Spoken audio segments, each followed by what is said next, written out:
ಕೊಟ್ಟಿದ್ದು ತನಗೆ ಬಚ್ಚಿಟ್ಟಿದ್ದು ಪರರಿಗೆ, ಕೊಟ್ಟಿದ್ದು ಕೆಟ್ಟಿತೆನಬೇಡ ಮುಂದಕ್ಕೆ ಕಟ್ಟಿಹುದು ಬುತ್ತಿ ಸರ್ವಜ್ಞ.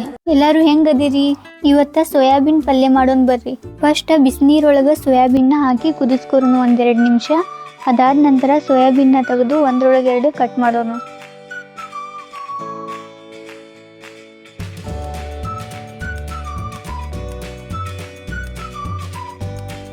ಸೋಯಾಬೀನ್ನ ಕಟ್ ಮಾಡಿ ಇಟ್ಕೊಂಡಿನಿ ಒಂದು ಕಡೆ.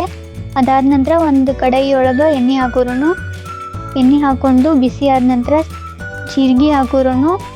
ಜೀರಿಗೆ ಹಾಕೊಂಡ ನಂತರ ಅದೊಂದು ಸ್ವಲ್ಪ ಚಟ್ಪಟ್ ಅನ್ನೋ ಮಟ್ಟ ನಿಂತು ಕಟ್ ಮಾಡಿಟ್ಟ ಉಳ್ಳಾಗಡ್ಡಿನ ಅದ್ರೊಳಗೆ ಹಾಕಿ ಚೆನ್ನಾಗಿ ಫ್ರೈ ಮಾಡ್ಕೊರೋನು. ಉಳ್ಳಾಗಡ್ಡಿ ಸ್ವಲ್ಪ ಫ್ರೈ ಆದ ನಂತರ ಅದ್ರೊಳಗೆ ಸ್ವಲ್ಪ ಅದ್ರಕ್ ಲಸೂನ್ ಪೇಸ್ಟ್ ಹಾಕೋರೋನು. ಅದು ಹಸಿ ವಾಸನೆ ಹೋಗೋ ಮಟ್ಟ ಚೆನ್ನಾಗಿ ಫ್ರೈ ಮಾಡ್ಕೊರೋನು. ನೆಕ್ಸ್ಟ್ ಒಂದು ಸ್ವಲ್ಪ ಗರಂ ಮಸಾಲ ಪೌಡ್ರ್ ಹಾಕೋರೋನು. ಗರಂ ಮಸಾಲ ಪೌಡ್ರ್ ಹಾಕಿ ಚೆನ್ನಾಗಿ ಫ್ರೈ ಮಾಡ್ಕೊರೋನು.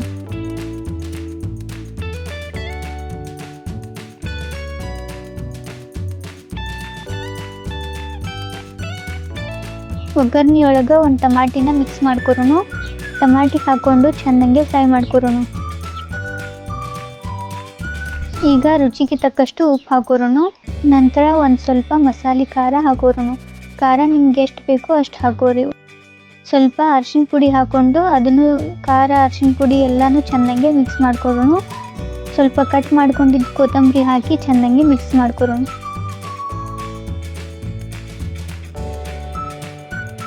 ಒಂದು ನಿಮಿಷ ಒಗ್ಗರಣೆನ ಹಂಗೆ ಫ್ರೈ ಮಾಡಿ ಅದಾದ ನಂತರ ಒಂದು ಸ್ವಲ್ಪ ನೀರು ಹಾಕೊಂಡು ಮಿಕ್ಸ್ ಮಾಡ್ಕೊರೋನು.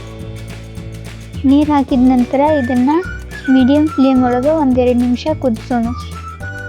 ಇದೆಲ್ಲ ಚೆನ್ನಾಗಿ ಕುದಿದ ನಂತರ ಇದ್ರೊಳಗೆ ಆಗಲೇ ಕಟ್ ಮಾಡ್ಕೊಂಡಿದ್ದ ಸೋಯಾಬೀನ್ನ ಹಾಕಿ ಚೆನ್ನಾಗಿ ಮಿಕ್ಸ್ ಮಾಡ್ಕೊಳ್ಳೋಣ.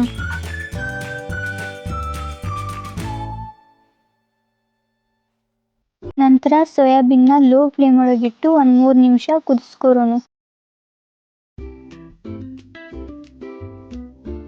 ಸೋಯಾಬೀನ್ ಪಲ್ಯ ರೆಡಿ ಆಗೈತಿ. ನೀವು ನಿಮ್ಮ ಮನೆಯೊಳಗೆ ಒಂದ್ಸಲ ಟ್ರೈ ಮಾಡಿರಿ. ಮುಂದಿನ ವಿಡಿಯೋ ಒಳಗೆ ಹೊಸ ರೆಸಿಪಿ ಜೊತೆ ಮತ್ತೆ ಭೇಟಿಯಾಗೋಣ.